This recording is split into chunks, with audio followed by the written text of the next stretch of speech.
वक्रतुंड महाकाय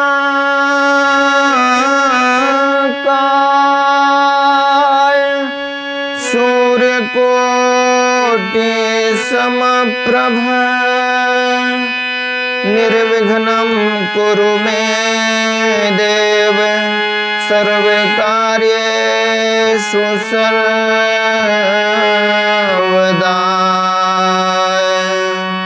या देवी सर्वभूतेषु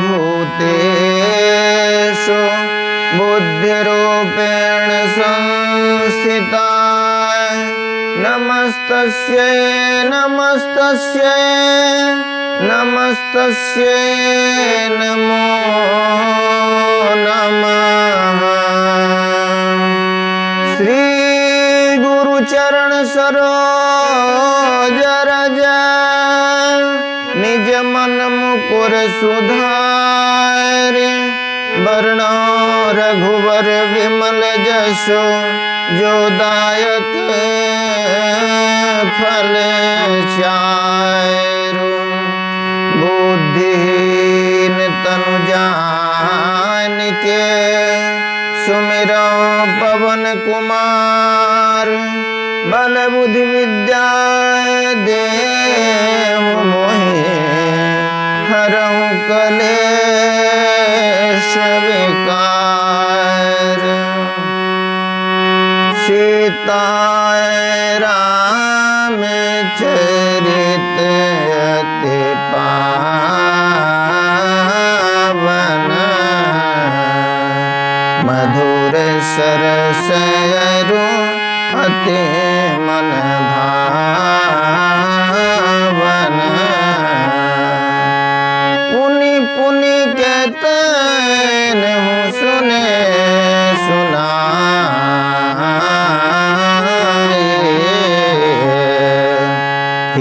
कि प्यास बुझत न बुझाए। भरत प्रिय रामचंद्र के जय उमापति महादेव के जय पवन सुत हनुमान के जय। परम आदरणीय श्रोतागण, सादर नमन। आशा करता हूँ आप स्वस्थ एवं प्रसन्न मुद्रा में होंगे। आज आपके समक्ष प्रस्तुत है श्री रामचरितमानस भाग 55, जिसमें हम देखेंगे पार्वती जी की माँ मैना शिव विवाह के अवसर पर दुख से ग्लानि से भर गई हैं। भगवान भोलेनाथ और पार्वती मैया का वास्तविक परिचय उन्हें नहीं है। नारद जी आते हैं और वास्तविक अर्थों में भगवान भोलेनाथ और शिव पार्वती हैं क्या, जिसका सौभाग्य उन्हें मिला है। पार्वती जी माँ पुत्री के रूप में उनके समक्ष आई हैं। सारा वृत्तांत पूर्व जन्मों की कहानी बताकर नारद जी उनको शोक मुक्त कर देते हैं। आइए चलते हैं प्रसंग की ओर। भाई बिकल अबला सकल दुखित देख गिरनारी कर बिलाप रोदति बदती सुतासने संहारी। हिमाचल की स्त्री मैना को दुखी देखकर सारी स्त्रियां व्याकुल हो गईं। मैना अपनी कन्या के स्नेह को याद करके विलाप करती, रोती और कहती थी, नारद कर मैं काह बिगारा भवन मोर जिन बसत उजारा। अस उपदेशो उमहि जिन दीढ़ा बोरे रहे लागे तप के नहान। मैंने नारद का क्या बिगाड़ा था? मैना ने कहा, जिन्होंने मेरा बसता हुआ घर उजाड़ दिया और जिन्होंने पार्वती को ऐसा उपदेश दिया कि जिससे उसने बावले पागल वर के लिए तप किया। साँचे हूँ रे साँचे होने के मोहन माया उदासीन धन धाम न जाया। पर घर घालक लाज न भीरा बाझ की जान प्रसव के पीरा। सचमुच उनके न किसी का मोह है न माया, न उनके धन है न घर है और न स्त्री ही है। वे सबसे उदासीन हैं, इसी से वे दूसरे का घर उजाड़ने वाले हैं। उन्हें न किसी की लाज है न डर है। भला बांझ स्त्री प्रसव की पीड़ा को क्यों क्या जाने क्या समझे। जननी बेकर बिलो की भवानी बोले जोत विवेक मृदुबानी। अस विचारे सोचहि मति माता सोन टराए जो रचय विधाता। माता को विकल देखकर पार्वती जी विवेक युक्त कोमल वाणी बोली, हे माता, जो विधाता रच देते हैं वह टलता नहीं, ऐसा विचार कर तुम सोच मत करो। कर में लिखा जो बाउर ना तो कत दोष लगाइए काहू। तुम सन मिटाए कि विधि के का मातु व्यर्थ जने लेहूं कलंका। जो मेरे भाग्य में बावला ही पति लिखा है तो किसी को क्यों दोष लगाया जाए। हे माता, क्या विधाता के अंक तुमसे मिट सकते हैं?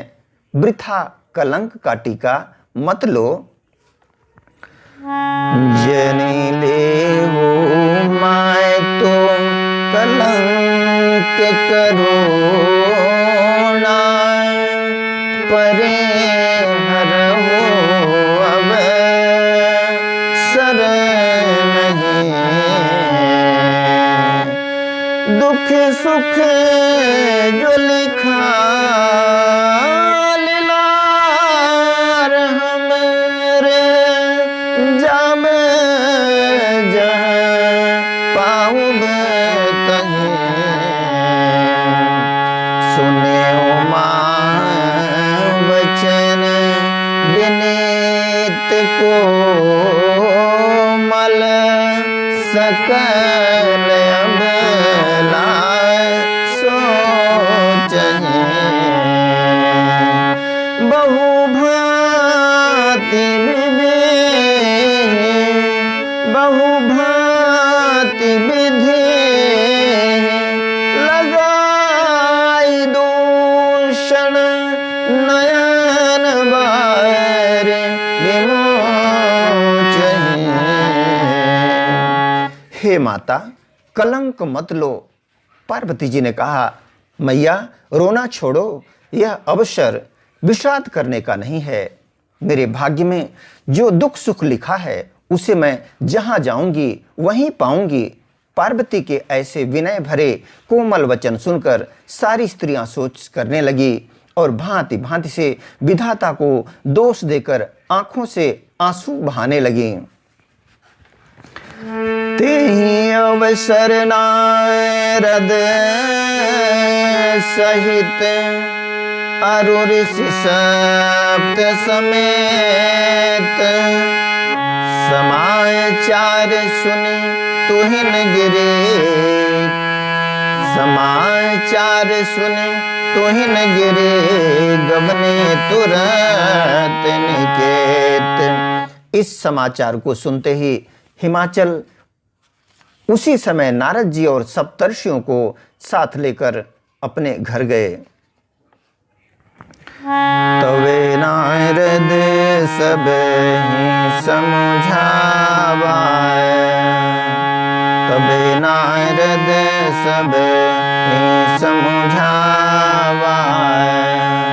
पूरब कथा प्रसंग सुनावा। मैं ना सत्य सुनहु मम बानी। जगदम्बाए तब सुता भवानी। तब नारद जी ने पूर्व जन्म की कथा सुनाकर सबको समझाया और कहा कि हे मैना, तुम मेरी सच्ची बात सुनो। तुम्हारी यह लड़की साक्षात जगत जननी भवानी है। अजायनाय दे शक्ति अविनाशिनी। सदा शंभो अर्धंग निवासिनी। जग संभव पालन लयकारिणी। निज इच्छा लीला बपुधारिणी। ये अजन्मा अनादि और अविनाशी शक्ति हैं। सदा शिव जी के अर्धांग में रहती हैं। ये जगत की उत्पत्ति, पालन और संहार करने वाली हैं और अपनी इच्छा से ही लीला शरीर धारण करती हैं। जननी प्रथम दक्ष गृह जाई।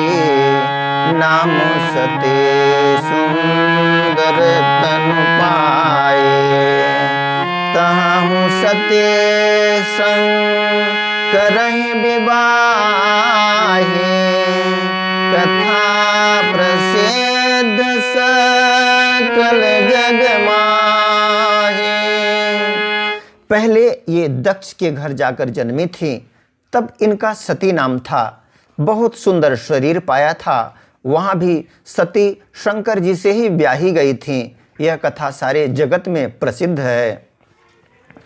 एक बार आवत शिव संगाय।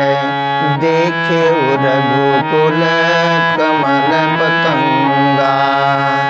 भयउ मोह शिव कहान कीन्हा। भ्रम बस बेशो सिय कर लीन्हा। एक बार इन्होंने शिव जी के साथ आते हुए राह में रघुकुल रूपी कमल के सूर्य श्री रामचंद्र जी को देखा।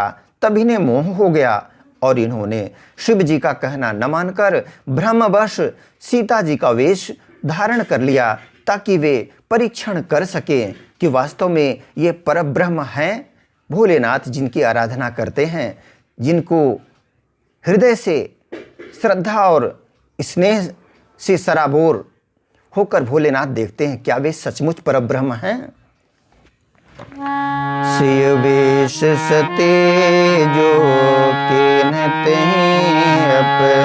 अपराध शंकर परे हरे। हर बिरह जाय बहोर पे तो के। जाग्य जो गायनल जरे। अब जन्म तुम्हारे भवन निज पते। लागे दारुण तप किया। संशय तजहु गिरे जाए, सर्वदा शंकर प्रियाय। सती जी ने जो सीता का वेश धारण किया, उसी अपराध के कारण शंकर जी ने उनको त्याग दिया। फिर शिव जी के वियोग में ये अपने पिता के यज्ञ में जाकर वहीं योगाग्नि से भस्म हो गई। अब इन्होंने तुम्हारे घर जन्म लेकर अपने पति के लिए कठिन तप किया है, ऐसा जानकर संदेह छोड़ दो। पार्वती जी तो सदा ही शिव जी की प्रिया अर्धांगिनी हैं। सुनी नारद के बचन तब सब कर मिटा विषाद, सन महु व्याप्यो सकलपुर घर घर संवाद। आदरणीय श्रोतागण, आज्ञा दें इसी प्रसंग के साथ। मिलेंगे पुनः एक नए प्रसंग के साथ।